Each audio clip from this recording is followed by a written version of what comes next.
I'm out in the workshop and I decided to do a quick video on this Famiclone. Now if you're wondering what a Famiclone is, it's essentially a clone console that is capable of playing back either Famiclone or NES games depending on the cartridge slot it has.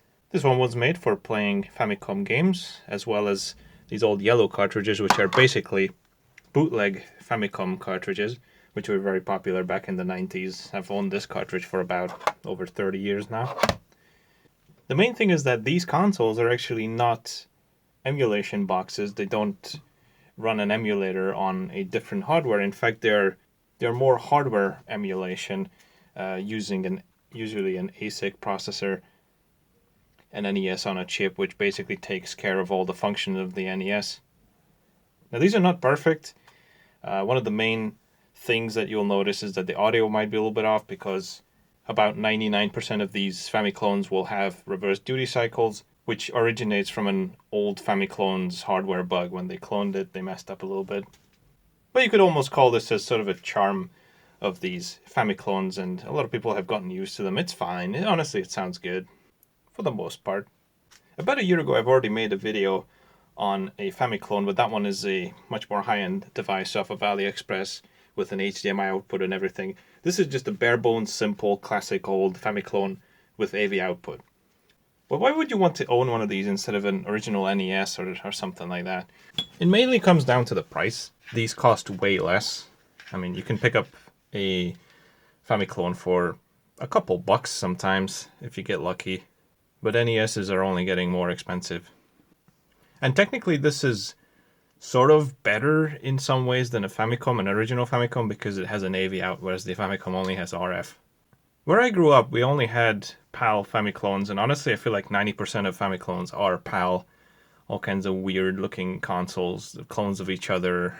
So I've been on the hunt for a while now for an NTSC Famiclone so that I could play my vast library of yellow cartridges finally in their original format, NTSC. Because most of these yellow cartridges would always be the Japanese ROM of a game just running in PAL speed. But they'll be fully compatible with an NTSC system and you'd get the original 60 Hz speed. This right here is an FC Home 88. It's designed for the Japanese market. And that is why it's NTSC. I mean, most of these, basically all of these come out of China. And a lot of these are meant for PAL territories, so you really need something that's meant for the NTSC market to get a NTSC Famiclone that's able to play the 60-pin cartridges. You can also find this console, I think, probably on AliExpress. I've seen a couple of them with a 72-pin connector, so you could play American NTSC NES games. But like I said, this is the 60-pin variant for these cartridges. The cartridge port feels nice. Ejects okay. I have to grab hold of it a little bit hard, but it's fine. It doesn't have an eject button, but honestly, it's perfectly serviceable. It's got the classic Famiclone controller ports, so the same style as an Atari or Mega Drive, but not gonna work with those controllers. And this unit is meant for a 6-volt 200 milliamp power supply with a center negative. That's very common for Famiclones. They are usually center negative. Here are the parts on the back. You've got the 6-volt input, mono audio, and composite video output. 6-volt is kind of unusual. Usually these are more 9 volts rated, but I mean a 9-volt power supply should work on this just fine. I don't think it would blow it up. The reason it's called FC Home 88 is because it has 88 games on board. However, they're all terrible homebrew crap that they could find and then just shoved it on. This one has the red and white color scheme. You can find this in different colors, I believe. Like I said, I saw a gray version which would take an American cartridge. However, this is mimicking the original Famicom color scheme with the red and the white.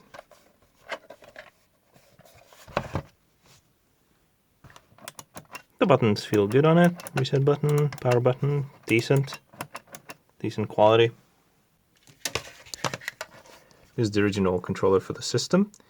It seems to be a common problem where the this is, I believe this is the slow button, which just keeps pausing the game, so it's kind of useless. But anyways, this seems to sync in, but it's not really causing any problems. The controller is fully functional. You just don't have the slow button, but I mean, okay, I'm okay with that. I never use that anyways.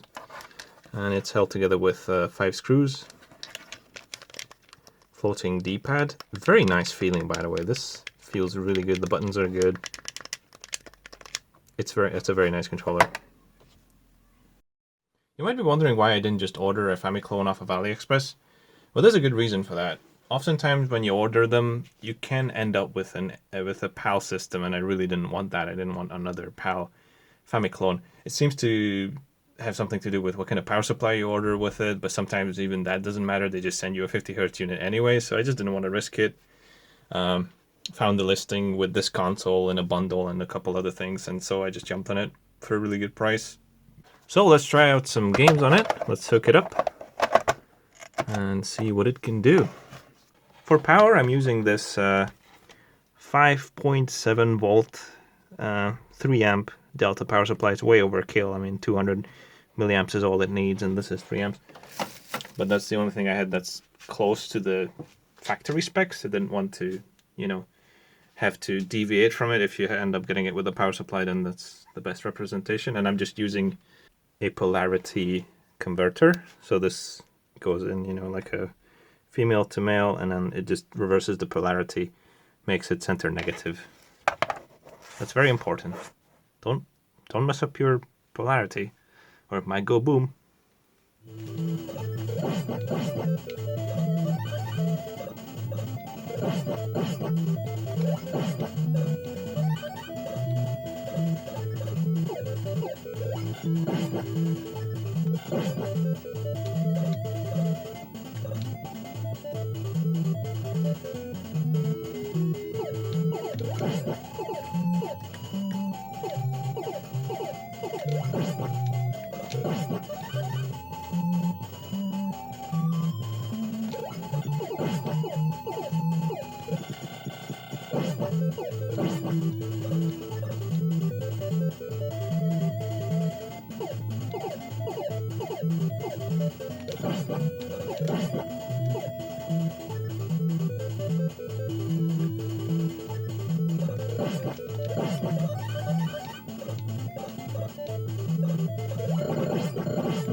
So I've got multiple controllers for this console, and not all of them feel the same. Some of them have had a bit more use than others.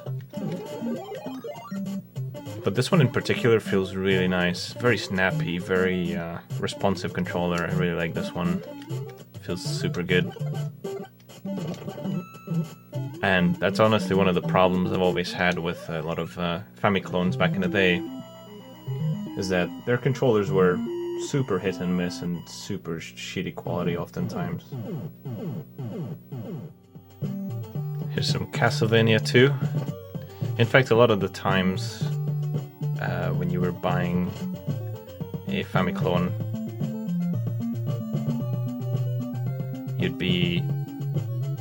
oh, a little bit of slowdown there. You'd be actually just happy to see that all the buttons are working. You'd be very lucky if all the buttons are working. Oftentimes, even out of the box, some buttons were just not working on those crappy controllers, and it's like the type of controller you could just break in half. But this one is, it's a decent quality. I'm having real troubles right now syncing up the camera to the TV, but that's because of the 60.08 Hertz refresh rate of the NES, which this one replicates.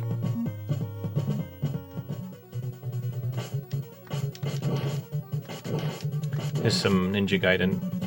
I'm absolutely terrible at this game, so don't expect any decent gameplay here.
How do I get up there?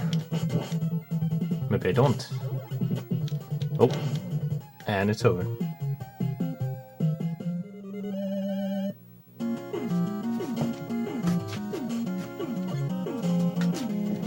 There are certain games I simply cannot try and film because if it's got too much darkness in it, like a black background or anything like that, then my camera loses sync, or it changes the sync value, and the screen starts pulsing like you could see earlier. I don't have like the proper camera gear required to record a CRT, but I thought I decided to try it anyways, and I didn't want to record it at 30 FPS because that's one of the worst sins you can commit.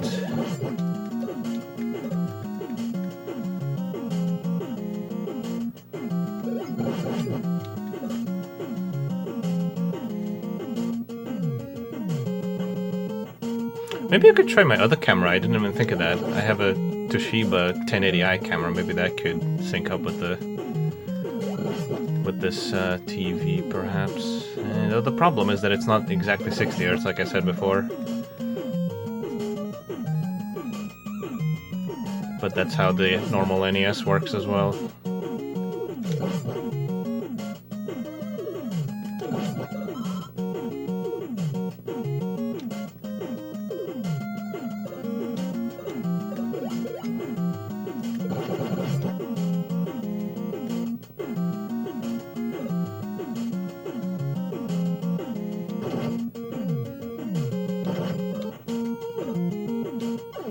Oops. Let's try some Adventure Island. This is on like basically every single Famiclone multi-cart.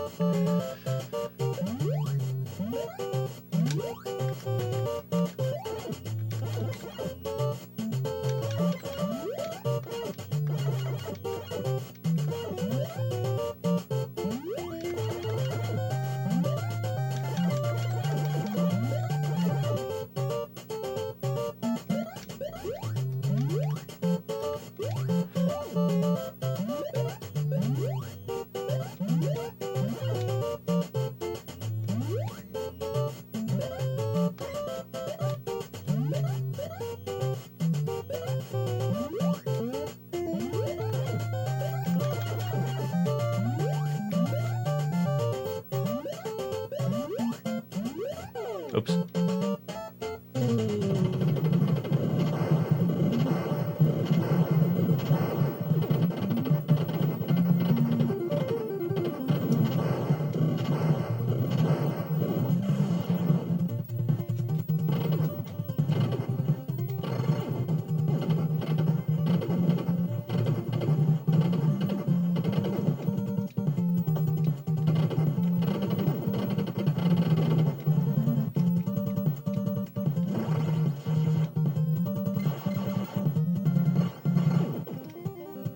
So what do I think of the FC Home 88? It's an awesome little console. I think it was definitely worth it. I'm not disappointed with it at all. It's exactly what I expected. Video quality is good. Audio quality is good. Not much to say about it. It's a solid little system. and finally, lets me play all my yellow cartridges in NTSC. Thanks for watching. I hope you enjoyed this video, and I'll see you again in the next one. Also, if you want to see some direct capture of this console, sometimes when I stream NES games, I might use this console, and then you can see direct capture. I usually just use my RetroTink 2X and hook it up through Composite. Anyways, I'll catch you later.